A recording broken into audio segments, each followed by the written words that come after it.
cardio, tailoring exercise regimens for diabetes. Very important topic. To speak on this topic, we have Dr.Aswin Mukundan.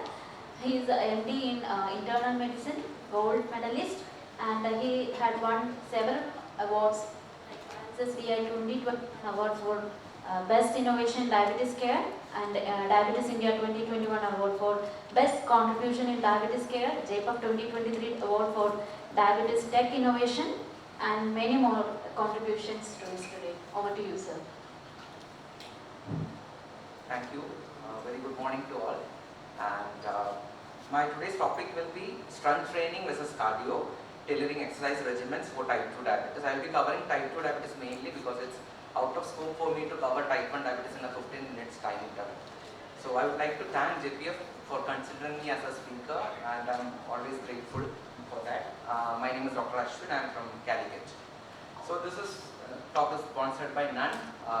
Dr. Aswin has already mentioned the definitions of aerobic exercise and strength training. I don't need to mention the definitions. This is what the exercise, be it aerobic or strength training, that can do to your body. I just want you to concentrate on increased glucose uptake, reduce body fat, reduce glucose production from liver, and increase VO2 max and improve endothelial function. So I'll come to these things later again. Just look at this, how aerobic exercise training is different from resistance exercise training. In aerobic exercise training, there is a translocation of GLUT4 receptors towards the cellular membrane. So that will improve the glucose uptake, and slowly this will help in the improvement of hyperglycemia. But resistance training, we don't have a certain mechanism yet. We are yet to find out. But I'll come to this slide later. I want you to concentrate on GLUT4. Why it is important, I'll come to you. And before moving, just wanted to mention regarding low intensity, moderate intensity, and high intensity. How do we differentiate? Ashwin sir has already mentioned, low intensity means when you are working out, you can speak to you can even sing. That's the layman language. When it's moderate intensity, you basically can speak in sentences, cannot sing. If it's high intensity, you cannot speak in sentences. It will be word followed by breaths. So that's how we differentiate between low, moderate, and high intensity. Now, why this slide is taken from a later study, I want you to concentrate on three things, and I'll let you know why this is important. Just see, we know the guidelines now, 150 to 300 minutes per week of moderate intensity training. For HbA1c reduction, all the guidelines say 1100 METs minute per week. What is METs minute per week is this, metabolic equivalent of a task. So even complete rest for 5 minutes will equivalent to 1 MET, and brisk walking will 5 minutes will be a 5 minutes. So look at this, 1100 MET minute per week equivalent. If you look at aerobic physical activity, that quietly translates into 244 minutes. But look at the combined one, moderate intensity, aerobic and strength training alone. The person has to exercise for a 314 minutes a week. This is quite important. I want you to concentrate on this concept. Now I want you to ask, just any one of you say that which is more important in HbA1c reduction in our patients, aerobic, strength training, or both combined? So combined. And there is a catch to it. I'll come to that in the coming slides. Yeah. So we follow two major guidelines. One is American College of Sports Medicine and the ADA guidelines. American College of Sports Medicine, I just want you to concentrate on certain things that has been put in recent guidelines. Aerobic exercise we already know. High intensity resistance exercise is coming up in recent interval. Be active after meals is kind of like a new concept. Previously we don't encourage the patient in the afternoon time. We ask the patient to exercise in the morning time. But all the latest guidelines, if you look upon, exercise is encouraged in the afternoon time, especially after meals, after all three major meals, morning, lunch, and dinner. They say the postprandial glucose spike has, if you exercise after the meal, it will give you maximum results until unless you have a cardiac condition. So this is, then those who use beta blockers. Second thing, in the previous talk, sir has already mentioned, we have to reduce the number of sedentary activity. If you are sitting for a longer period of time, you have to break up into, like every 30 minutes it's advised for you to get up and go get something and come back. So more than 30 to 60 minutes of continuous prolonged sitting is not encouraged in the latest guidelines. Now as physicians and like doctors treating diabetes, we always look upon RCTs. But if you concentrate on all the RCTs done in exercise and diabetes, you will see the number of patients included will be hardly 80 to 200. I haven't seen a single major trial with more than 250 patients. I have gone through all the trials published in exercise and diabetes. So that's why I just want to mention here a few things. Why when I went into detail, there are a few things. In a randomized control trial, we have to keep a control those who do not exercise. But in all major guidelines, we cannot keep a patient on ethical lines that not to exercise. That's one point of it.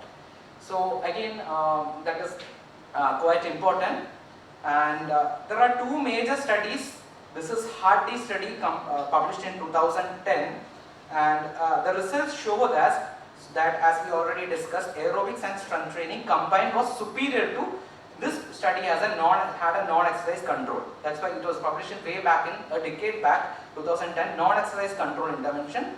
The combination was found to be superior. But the interesting point was that aerobics alone or strength training alone did not show any significant improvement when compared with the control group. So this was Hardy study. And this is another DARE study. This is again an RCT done. This was published in 2007. And this also showed that combination of aerobics and strength training was superior to, this didn't have a control group who did not exercise, but it showed that the combination was good. I just wanted to show us a very interesting extension of this DARE study. They plucked out exactly the protocols from DARE study and did a health status and well-being study in those who exercised and those who did not. Just look at the p-value, the significant p-value. You can see the physical component scale did not improve from baseline to 6 months in any of the groups. You can see the mental component scale improved only in the control group. In none of the groups it improved. And in physical, general well-being also, none of the groups it has improved. So it basically shows that if you don't exercise, your well-being or your mental component scale will improve rather than when you're exercising. Maybe it's a stress for the patient. It was just a funny study, that's why I wanted to mention. So now before going to the next study, Strong D study, I want to mention all the major trials are done in Westerners. If you look closely, the BMI of all those patients will be more than 30 to 33. So we cannot extrapolate those things into our Asian population because more than 50% of our patients in all the prevalence studies have a BMI less than 25. If you notice also the patients coming to our day-to-day clinic will have most of our patients will have a lower BMI. So how do we differ? Are we really different or are we just following a Western study? So we have a Strong D study published in 2023. This has an interesting finding. That's why I asked the question first. So this was a Strong D study and look at the results. See, this is the blue one is the aerobic arm, the orange one is the combined arm, and the purple one is the strength training arm. You can see the maximum HbA1c reduction is in strength training. Yes. So we Indians have relative sarcopenia. So sarcopenia is again an upcoming topic. So maybe it's something to ponder upon. Maybe we need more strength training than aerobics. So we need more studies to validate this because this study also had its own problems and issues. So this is what I published. What we already knew was combination was superior. Key question was, is strength training alone superior? And we didn't have much study. All the studies were done in overweight or obese type 2 diabetes. We didn't have study on normal weight or kind of like an Indian population. So new findings said that strength training alone was more effective than aerobic training alone in lowering A1C levels. And this relates to sarcopenia, and this could be you can practice in our clinical practice. And one more Indian study published in 2019 compared resistance exercise with an aerobic exercise, and it also showed that it's more effective. The progressive resistance training was more effective than aerobic exercise for glycemic control, blood pressure and heart rate in type 2 diabetes. So if you follow the Indian Asian studies, most of the studies say that strength training alone is more important. So we are yet to draw conclusions. These are the other major trials. We have look-ahead trials. Longest running interventional study with median of 9.6 years. It basically talks about the cardiovascular impact of exercise. We have a diagram study also. Now moving towards ADA 2024 recommendations, it's already been mentioned in the previous talk. Just wanted to mention one important thing what I put in red here. Can you see any important thing why I highlighted in red? It's a grade of recommendation. You cannot see a grade A recommendation for physical activity in any of the ADA or recent guidelines. We have only level grade B to grade C. So again, just wanted to concentrate on this. Youth means, can anyone say what is youth? What is the age group of youth? What they mention? Anyone want to guess? Below 40. Below 40, no, it's 15 to 24, sir. That's what the definition of WHO and UNICEF define youth as 15 to 24. So when we are talking about youth, mostly type 1 diabetes will come. Recently we get young type 2 also. So they say that if you are young, less than 24, 60 minutes per day, moderate or vigorous intensity, and you have to consult most adults with type 2 diabetes. These words are important. See, youth 60 minutes per day. In most adults with type 2 diabetes, they have to we have to encourage 150 minutes or more per week. And they did not say most regarding resistance exercise. They just said counsel adults with type 1 and type 2 diabetes. So resistance exercise is slowly gaining importance in all the major guidelines. The wordings are quite important. Until and unless you look into it, you will not get. So we have to, flexibility training is also recommended these days. And as already mentioned, we have to evaluate the baseline physical activity, time spent in sedentary behavior, and people who do not meet activity guidelines, we can encourage in physical activities such as walking, yoga, housework, gardening, swimming and dancing, etc. etc. Prolonged sitting should be interrupted every 30 minutes for blood glucose benefit. I think this every 30 minutes, we as viewers also have to get up from a conference and go to the next hall and see. That's the key message I would want to convey. Now, coming towards the end of my topic, we always talk about one size doesn't fit all regarding diabetes medications, right? So why do we prescribe a single prescription for all person with diabetes regarding exercise? Do we ever think about it? I just wanted to mention this. This slide is the most seen slide in any conference. This is the ADA guidelines, latest guideline for choosing a therapy for type 2 diabetes. It's quite easy. See, the important thing is that if the patient has ASCVD, we have to take this and this. If the patient has chronic kidney disease, if the patient has chronic kidney disease, we have to prescribe this. If there is a problem with hypoglycemia, if there is a problem with this, we prescribe medications based on patient profile. Why don't we have a exercise regimen or exercise guideline like this? Like if the patient's BMI is more than 30, if the patient's BMI less than 30, less than 25, if the patient has an atherosclerotic cardiovascular disease risk, maybe it is avoided. And that's how I think the major guidelines are coming up in the recent past, but we don't have proper guidelines yet, to be honest. And as I've already mentioned, all the major guidelines, all the major randomized controlled trials, meta-analysis are rare.